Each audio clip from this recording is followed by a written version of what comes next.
everybody. Welcome back to the Final Watch Veterans podcast. This is a space where real conversation happens. No judgment, no rank, no uniforms. Today's topic is going to be a continuation of our conversation from last week, where we took a dive into transitioning from military and first responder life into civilian life. We're going to be taking a deeper dive into the mental toll of that and our experiences adapting to civilian society. And with that in mind, guys, talking about the hypervigilance. I mean, just because you're no longer wearing the uniform, just because you're no longer in the military or first responder, your nervous system doesn't just shut off. You're always scanning rooms. You're still tense. Prime example of that could be when you're going to a restaurant with your family. You typically choose the seat that's facing the exit or the entry point of any establishment. A lot of that ties back into our training of being hypervigilant and always staying on the alert and scanning for threats. And civilians always call it overreacting. For us, it's surviving, and it's the survival conditioning that we have as far as the training that we've gone through. That constant alertness leads us to irritability, short tempers, and oftentimes burnout. So with that being said, what did looking on guard look like for you after transitioning? So kind of like what I was saying earlier, whenever we enter a building, we're constantly looking to our left and right lateral limits, scanning, looking for things that could be suspicious packages left out. Same thing when you're driving on the road. I myself personally didn't go to Afghanistan or Iraq. The closest I got was Kuwait, but we did all the training and IED training about scanning and staying alert, doing foot patrols, looking for booby traps, pressure plates and stuff like that, all the simulations. So like you could be driving down the road, you see a pile of trash, and it's happened to me a few times, especially just coming home from a deployment or in that deployment mindset and always looking for threats. Typically what ends up happening is I could be wearing sunglasses, but my eyes can be going left to right very rapidly every so often. If they get very quiet, conversational with my wife or my friend that I have in the vehicle with me, just essentially feeling like a springboard ready to snap at any moment. Just that constant state of alertness. It's actually led to a few times where I suffered from panic attacks. Prime example of that, this past Christmas, I reached out to Mark, and I was going to a Christmas family party. Everybody I knew, but for some reason or another, as soon as I entered the room, there's kids running all over the place screaming, lots of banging and clanging of dishes and toys, just a lot of stuff going on. And my mind automatically flipped into fight or flight because I got overly stimulated by everything that was going on. And I had to take a step back, and where I went wrong with this is I did not tell anybody. It's like that survival mode kicked in to where I went quiet. I just literally about faced, walked out to my vehicle, tried calming down. I started feeling my heartbeat behind my eyes because my blood pressure was skyrocketing. I was hyperventilating.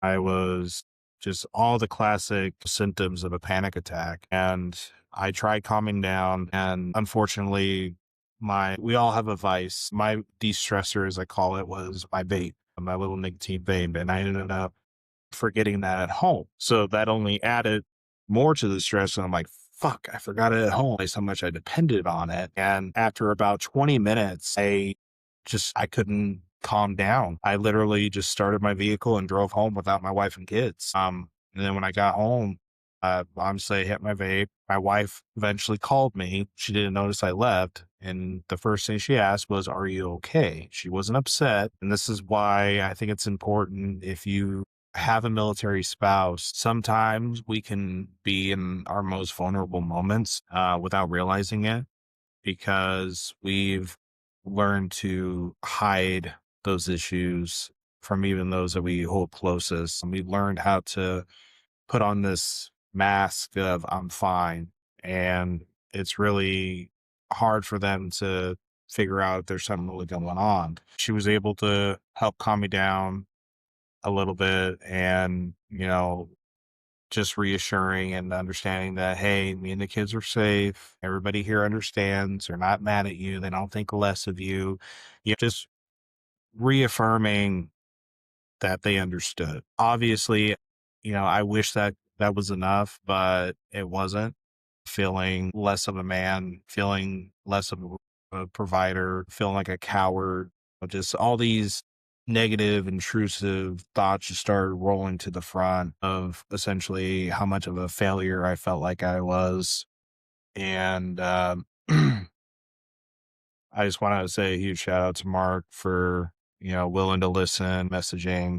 And I also reached out to another buddy of mine who is also a Marine, a combat engineer. Essentially, what we really need in that moment as veterans and first responders going through a panic attack or an anxiety attack is having that person that's not offering solutions, but just willing to listen without, judging you for what you're experiencing. Because if you really break it down, it makes a lot of sense through whatever kind of trauma that we go through, whether that's in a real life combat situation or even in just a high stress environment of all the training and being deployed, how that can truly affect the neurons in our brains on how we process information and perceive threats. And under that constant state of stress that we go through while in training or deployed, a lot of those neurons get compressed. And when that happens, it's harder for us to disseminate from what's really a threat and what's really not. Not saying I'm a scientific, biology expert or anything like that, just through my own research and how it was explained to me through therapy and everything else of why we tend to have these attacks being brought on without any notice. And I think it's very relevant to what veterans and first responders go through every day. Of having that higher state of alertness and the way our minds are programmed and how we do things. What I also find interesting is, I know we've spoken and touched on this in previous episodes, but we are very used to operating in that yellow to orange. But what I find interesting is our tolerance for stimuli. Like, it used to be far greater while we were constantly in the Marine Corps, especially when you go through basic training. They teach you to not respond to stimuli. You've got 4 or 5 people screaming at you different directions, and that's to desensitize you to these kinds of chaotic environments. However, what I have noticed since stepping away from the military is that it takes very little stimuli for me to completely have a meltdown. I'm not sure if that's an experience that either of you two are sharing with me, or if that's purely my own, brain chemicals. But, I've got the TV going, somebody's phone is always going. I've got 2 kids talking to me, my partner trying to talk with me, and I can only tolerate that for so long. So, Honestly, I think it really kind of falls back to what I was saying and also what you were saying about how we literally go from these high stress environments to really not being in it for so long. And then when something stressful comes up, whereas we were able to handle like boot camp, prime example, you were saying, you got 3 or 4 people yelling at you, drill instructors, ITing you and blah, blah, blah, blah. You almost like put yourself in a box in your mind, understanding of like, hey, this isn't personal. This is all business. Like it's all about breaking you down to build you up to be the Marine, soldier, airman, sailor, whatever. And I think, we probably had those walls or that box in our mind for so long. Maybe over the years, cracks have happened that without us realizing, or, part of the foundation just fell on one side and, kind of just thinking about it 3D or 4D concept of how our brain is, certain events, certain traumas, certain triggers find their way around or into the cracks to really just, I hate to say the word trigger, but to really, set us on a spiral. And it could be very difficult to get out of that, to get out of that spiral. And like I said, we all have our vices. We all have our ways of trying to shut that off. Like I was saying before in the previous podcast about alcohol and drugs. A lot of veterans tend to go that route to shut off their mind because they just don't want to deal with it anymore. Unfortunately, going down that route of alcohol and drugs, it only makes a lot of those symptoms worse when they come back the next day or two. So it's a very unhealthy cycle. But yeah, I mean, in regards to, the different triggers or the different events that can set us off, I think a lot of it has to do to the fact that we were severely overstimulated in our youth to the point where we put up those walls and barriers. But now that we're out of that, those walls and barriers are rotten, cracked, the foundation's not stable anymore because during that time of heightened alertness, we were constantly putting in the freaking wall putty or filling in the cracks in our minds during that time of hypervigilance. Since we got away from that, we kind of let the foundation just settle, and now it's starting to fall a little bit. And I think, just to give you a metaphor of essentially how I think our brains work after that. Well, I think that also part of what you're saying, we're filling in the cracks in the drywall, right? But it's not you're not like the Dutch boy with his thumb in the dam. When you're on active duty or you're in a law enforcement environment, you're going through the suck with everybody else. Everybody around you is going through the same suck. And now there's no one that really understands why your body is reacting the way it is. Why your body, they're like, you're fine. Like you're just sitting on the couch and I'm talking to you and you're like, no, like you're talking to me. Somebody's touching me. Like the TV's too loud. These kids keep asking me for things. I just want to tune out. I don't want to be here. And nobody really understands why. They don't understand why your brain. They don't understand the irritability. Right, that irritability. You're like, just leave me alone. Just let me decompress and nobody. So what do you wish that civilians understood about the hypervigilance or the anger, irritability? What do you think, in your opinion, what would you want them to know about that situation? I'm not sure. I think I'm very blessed because I do have a partner. And, I think I've always had a partner who either served or is a veteran. My ex-husband was in the Marine Corps around the same time I was. Partner now was in the Army for a time. So they kind of understood that aspect of it. But it's my mom, guys. Like my mom constantly will be trying to call me on the phone, FaceTime with my kids. And then I'm sitting here trying to discipline my kids because they're not listening. They're not doing what they're supposed to. I'm getting snappy because she's on the phone directly contradicting me as I'm talking.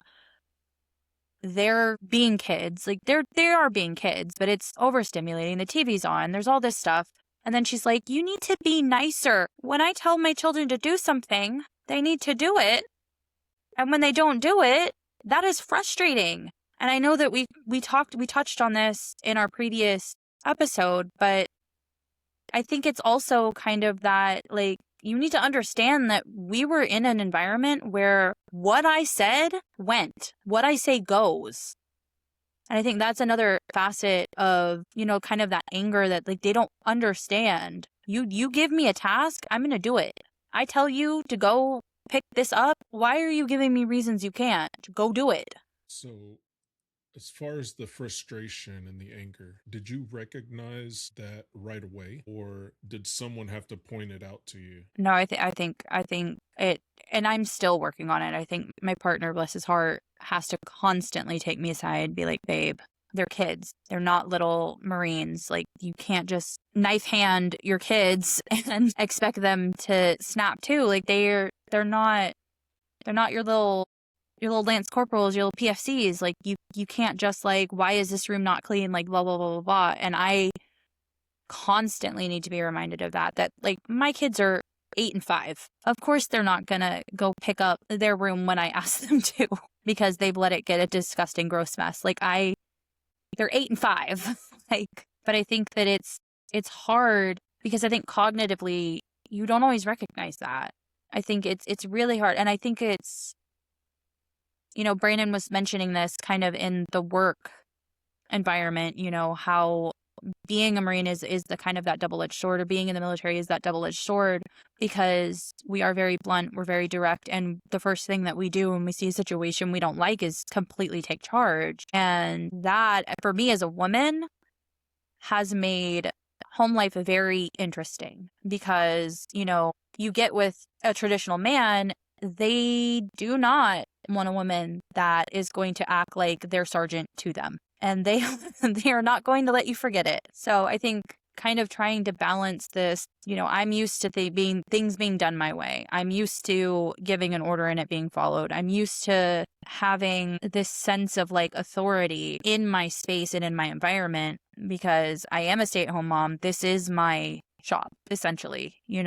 I should be in control of this space. That doesn't necessarily work in a relationship. No man really wants his lady to be like knife handing him and giving him orders. So, and I think a lot of people also don't talk about the numbness that comes with all of this. You have the frustration, you kind of have this hypervigilance, but there is a point in time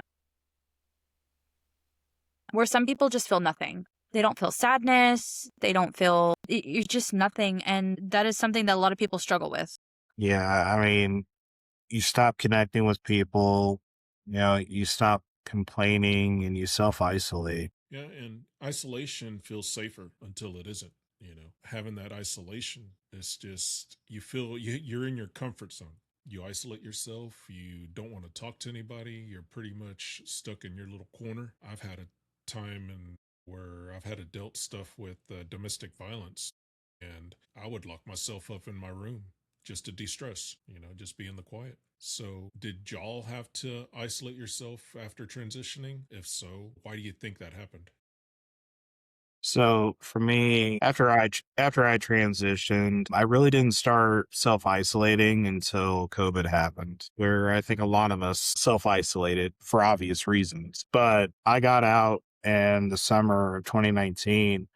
Literally the day that I got my DE-214, I went to Heavy Equipment Colleges of America to get my certifications in heavy equipment operations, because I wanted to be a kid playing with big machines and sandboxes. After 3 weeks, got my level 1 cert and went to work for a union, my first job ever. And I only lasted about 2 weeks.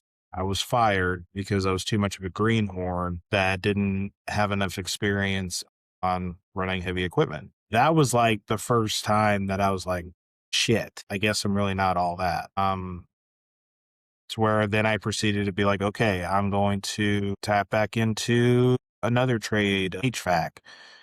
Went to college at San Joaquin Valley College in Ontario, California. Made it about 3 months into that, or 4 months into that, and then COVID happened. And they were like, oh, we're doing everything online. I'm like, it's a hands-on trade. I can't fucking do that. Literally, I just try to keep myself as busy as possible, but then basically took a break from school and I self-isolated for about 3 weeks. We were at the point of not being able to pay rent. I wasn't rated high enough to really, I'm talking about VA rating. I wasn't rated high enough to really live on that solely yet. And that's really where my alcoholism really started. Just trying to drown the pain, trying to drown the anxiety. And I just wanted to be numb. I didn't want to deal with anything, because if I wasn't intoxicated, or if I wasn't, under the influence of something, then I would have to face all the emotions of feeling like a failure, or feeling like um, a shitty father or a shitty husband. What really got me out of it was basically my wife, basically,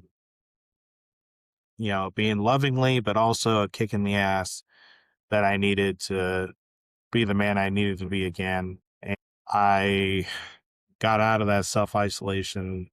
Honestly, I owe all the credit to my wife. And it's very difficult, especially for men, to admit when we need help. It's very difficult, but it really ties into that loss of identity, and loss of self-purpose is why we tend to self-isolate ourselves, because we get all those intrusive and negative thoughts of not feeling like we're worth anything. So, what finally helped you reconnect with people? What really helped me reconnect with people was, believe it or not, shortly after going through COVID, I got into um, a hobby of woodworking, which is another thing I gotta show praise to my wife.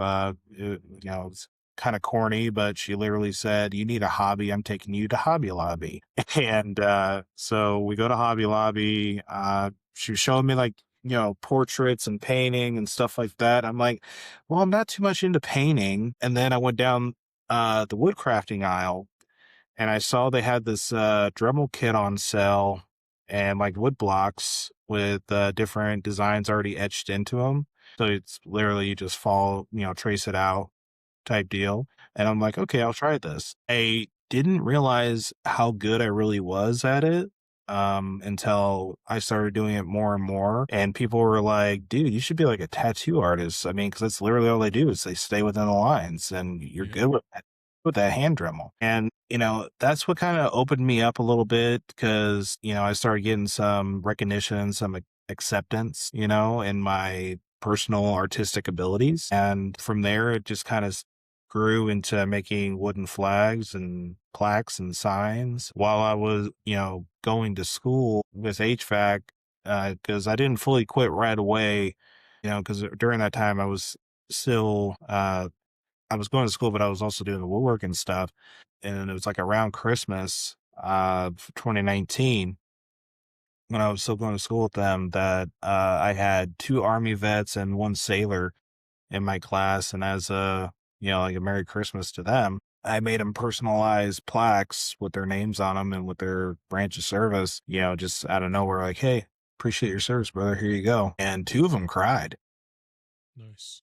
and actually seeing, you know, their reaction from that, and actually somebody else acknowledging their service without anything in return, just hey, I appreciate you, brother.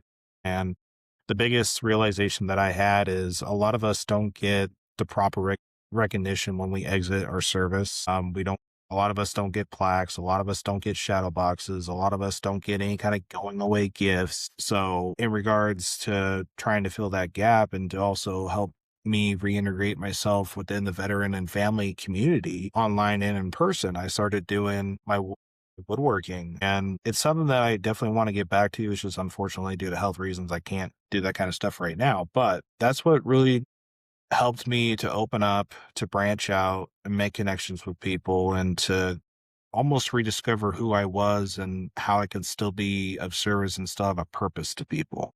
So, when did you realize that you needed help with issues on how to adapt? As far as when I needed help, that was really a couple years later. Even though I was being social and getting out of the self isolation, I was still drinking very heavily, because I would have all that fun simulation during the day of meeting people online or in person, making wooden flags. I'd done a few street fairs. It was kind of my first introduction to sales, because I never really had any formal training in sales, but I had a very natural flow in conversation and ability to connect with people. But ultimately, what fully helped me to adapt was changing my mission to understanding that even though I'm no longer wearing the uniform, I'm still a Marine. I'm still a veteran. I still have purpose. If anything, it's understanding that there's a positive and a negative stigma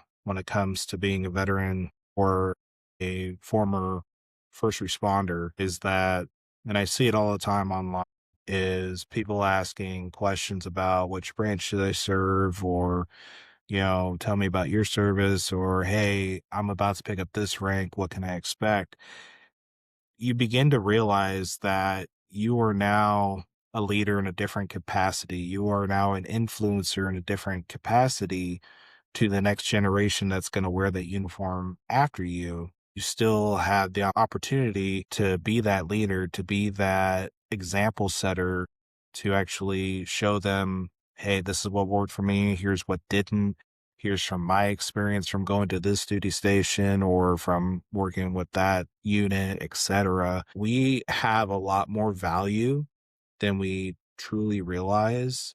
And that's what kind of helped me to realize, as far as adapting, I mean, we still have bad days, but as far as adapting and understanding that we still have value. Hey, how's it going, everybody? It's Brandon here, the president of the Final Watch Veterans Foundation. Just want to take a quick moment and show some appreciation for all of our new followers, as well as people that have been following us since the beginning of 2026. As a token of our appreciation, we're going to be doing a giveaway. With the giveaway, there's going to be 3 winners, guys. And on top of it, you're also going to get some MREs with these. For a 3rd place winner, show support for our boys in blue. We got this nice and simple front and back plate carrier. This should be for the 3rd place winner. Our 2nd place winner is going to be another tactical vest. This one's a little bit nicer by Bolo Defense with nice, easy, simple, quick release putting on the plate carrier. This will be the 2nd place winner by Bolo Defense. And then the 3rd place winner, or 1st place, I apologize. It's going to be this tactical vest here. So if these interest you, very simple way to get entered, guys. All you have to do is give us a follow and you're going to be automatically entered to win. Simple as that. Make sure you're following us on TikTok. Make sure you're following us on YouTube, Instagram, and Facebook. And that's going to be the criteria. You have to follow us on all of our platforms. If you follow us on all our platforms, that's going to get you an automatic entry. You got to like the video, you got to share it, and you have to follow. Okay. Those 3 wickets. And then essentially we're going to run this till March 1st. So for everybody that's been following us, you're already going to get automatically entered. And all the new followers as well, you're automatically going to get entered. All the shipping costs will be paid by us. This will be a no cost entry for the giveaway. And of course, we wouldn't be here without y'all. So we love and appreciate each and every single one of you. Big things are coming for the Final Watch Veterans Foundation. Stay tuned. Semper Fidelis, and we have the watch. And Mark called me out yesterday. Like, I was just like, guys, like, and I think out of the 3 of us, I am the most open about my emotions, but that's, I think, to be expected. I'm a little bit more in tune with the softer side, but I was so mad too. Mark called me out. He was like, I was like, guys, I'm not feeling, like, I've just been feeling weird lately. And Mark's like, yeah, I noticed you've kind of been like MIA for the last few days. Like, I was like, first of all, Mark, why do you got to be so loud? But, just because that's something that a lot of people struggle with in the past, like, this is a problem that I actively struggle with. And I have been out of the military for almost 6 years, like 5.5 years at this point. So, and Mark, he's mentioned in other episodes, he's the introvert of our group. He's probably the one that's going to isolate the most out of all of us. So Mark, kind of explain to us, like, how that feels to you. Like, do you use isolation kind of as like a protection, or is that kind of like the silence is kind of almost comforting to you? Yeah, I would say it's more comforting. It's kind of like my blanket, I shut down and I close myself in my room in the dark and just sit in silence. I use it more as a meditation. I'll read a book, I'll read the Bible, I'll just sit there in silence. I'll come into my office and I get away from the real life, the real world. It's just my comfort zone per se. There's times to where, I turn my phone off or I'll put it on silent and I won't answer anybody's calls, and just having that silence is just like, I get away from all the noise, getting away from life, getting away from stress. I try to de-stress whenever I come home from work. There's certain situations that happen that I run into that, that it just triggers memories and then just brings me back to certain things that I wish I could control a little bit better. So being isolated, being closed in, it just helps me not think about those things. It just gets me away from everything. There's times to where my daughter will try to come into the office when she gets home from school and I'm off, or on the weekends when I'm getting ready for work and I'm just trying to have that quiet time. There's times where I tell her, baby girl, just give me 10 minutes of silence and I'm there for you the rest of the day. And I've adapted. There was times that before I was married, to where I would just shut down from the whole entire world. I wouldn't answer anybody's calls, nobody's texts. I wouldn't turn any electronics on. Everything was just silent. I'd lay on my couch and that was my personal time. But since then, I've been married going on 7 years this year, and the change from the time to where I used to just shut down, shut everybody off. Now I can talk to my wife. I talk to my kid.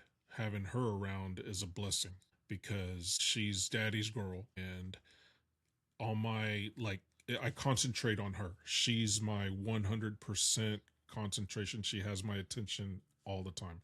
She's annoying a little bit at times, but you know what? Hey, I got to deal with it.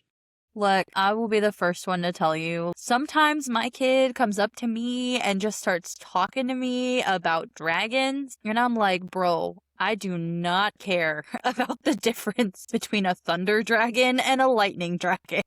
I am so sorry, my love. But I tell you, my daughter will bust out makeup. She'll bust out nails and she'll put them on me. When I had hair, she would put little rubbers all around my hair, and I would just sit there and let her. I think I got a picture of that. See, that's why I'm glad I don't have to worry about that.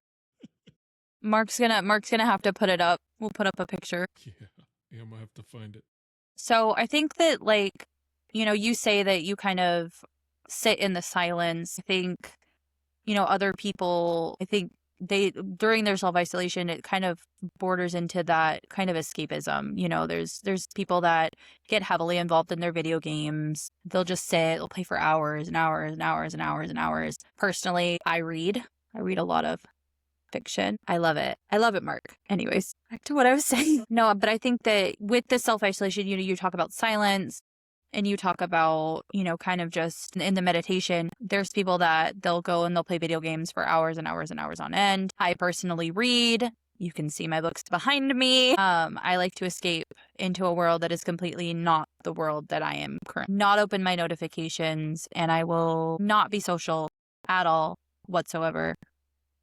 What kind of, because I think I still struggle with that escapism. Mark, what's kind of something that has allowed you to stay present in the current reality that you're living? I would say being a father, having somebody that needs me there. Before I was married, before any of that, it's just like I was a loner. I didn't have anybody depending on me, and having somebody that depends on me keeps me pushing forward, keeps me wanting to better myself, because now I have a purpose. Brandon, you went through this as a parent. So did I. Do you think that there is a kind of a different conception of going through all of this? Because you already have kids. You're dealing with all these emotions. Mark was dealing with all of this kind of stuff, and then, had a child to kind of pull him out of it. Do you think that there's much difference or? Yeah, I understand. The reality is, as a military parent, as somebody who's already been working in that space and already had a child while in the service, or as a first responder, when you transition out of it, the reality is they transition with you, because that's a lifestyle that they were living too. So, especially if you lived on base housing or doing like the different community events, the mandatory fun days that everybody hated. But honestly, looking back, I actually appreciated those when units would do them. Looking back, personally, the only reason why I say that is because in the civilian world, most jobs don't do that shit. Most jobs don't do any kind of, like, a way to look at it is kind of like an employee appreciation. That's essentially what the family fun days were. But, going from that to, all the free concerts, all the, different events that would go on base. Like, there was a lot to offer the families as well. So, like, now that you're, aside from the fun stuff, but it's also that sense of security of like, hey, we're on a military base. How it's probably like the safest you can be, depending on, where you're at. You got your own military police, quick reaction force. Like, as far as having that sense of security, all that stuff is there. But outside, it's like, okay, you got 911. No disrespect to any first responders or anything like that. It's just, it's a different environment compared to growing up on a military installation.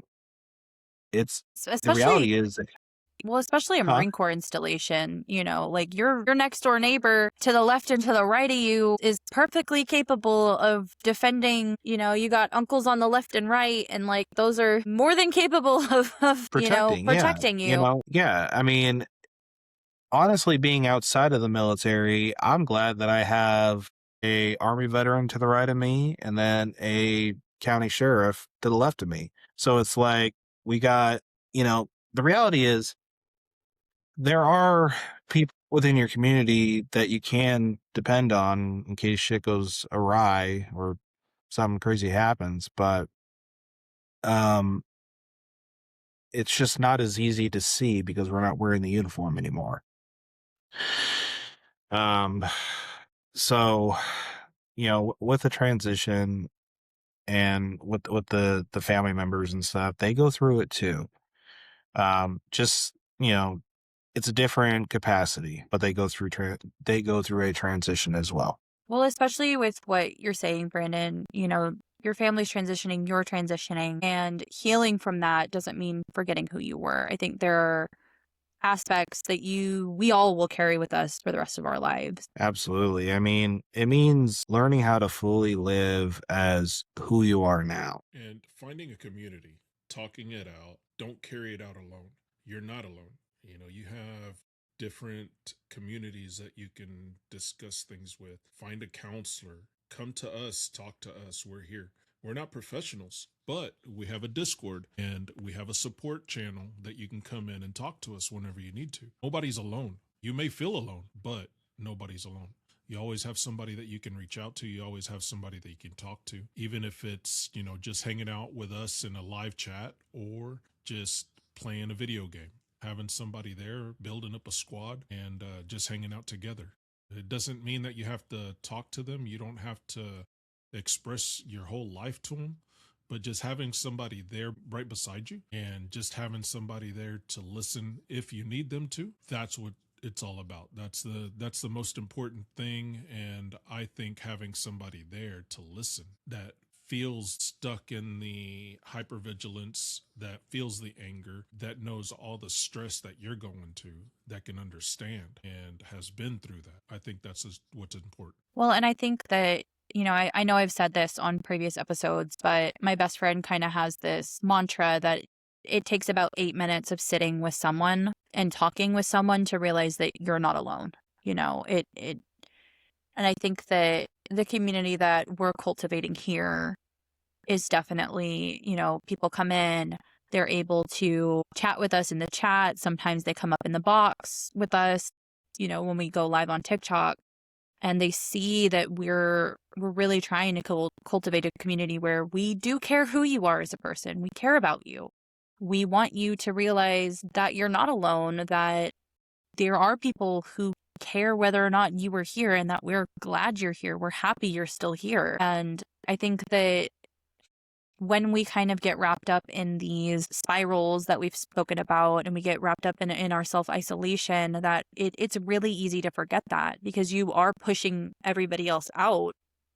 And so one thing that I always repost every time I see it is, call your friends, tell them you love them, make it weird, yeah, it might be weird to call up your best guy friend and be like, hey, I love you. Like, yeah, it's weird, but now that person knows that they are loved and that at least somebody cares to let them know that they're not alone in the world. Absolutely. I mean, that's why they always talk about, those buddy checks, reaching out, service members, even if it's people that you never even served with personally, but people that you have met in person or online, just a simple reaching out, ask them how their day is going. And, a good challenge question to that could be like, name 5 good things that happened to you. That's where you can truly gauge like where their mindset's at. Well, the 5 good things, I got out of bed this morning with little to no pain. I was able to make some really good coffee. I was able to have my morning flow, on schedule, like just to get them talking. And it could be something as basic as that. It doesn't have to be any like great achievements or accomplishments. Some people need that. Some people need that. Well, what did you accomplish today?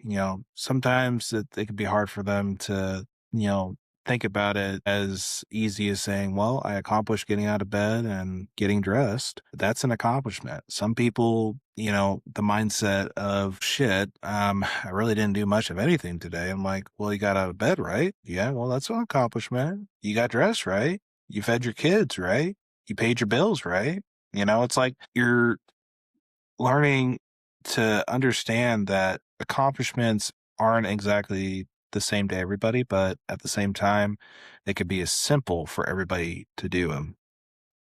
Well, and I think that another thing while we're going along on this journey is I think oftentimes we forget that comparison is the thief of joy, right? You're comparing somebody else's journey to like and I think that it's easy to do that because when you're in the military, you're seeing everybody start off from the same point as you. You're all starting off in boot camp and you see everybody progressing and progressing. And if you're not, why?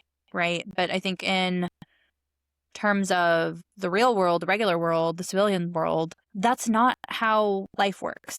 It's not, I see that, you're in college and you're getting your degree, but so and so's over there starting their own business and has no degree, and both are equally valid. And I think it's, comparing your journey with another person's journey that is going to kind of put you back, where you're in that spiral and you're not you think that you're failing at life and you're not. You're not. It's like comparison is the thief of joy. You need to look at the life that you have today and realize that it's the life that you prayed for 2 years ago. Absolutely. Well, guys, we're going to close out this podcast. So if this episode helped you, easy thing for you guys to do is to follow and share. And if you're struggling, please reach out. If you don't feel like you have anybody that cares, we care. We want to hear from you. We want you here. And if you're listening out there and you feel like you're stuck in the hypervigilance, if you're stuck in anger, any type of numbness that you feel, what would you want to hear from us, or what would you want to do to help you in that situation? Let us know in the comments. Let us know in the podcast. Let us know on whatever platform that you're watching this on, because we're here to help you out. We're here to guide you and try to help you adapt. So this is Final Watch. We appreciate you watching. We appreciate you coming through. We have the watch, so you don't have to stand alone. We'll talk to you soon, and thank you for watching. See y'all later.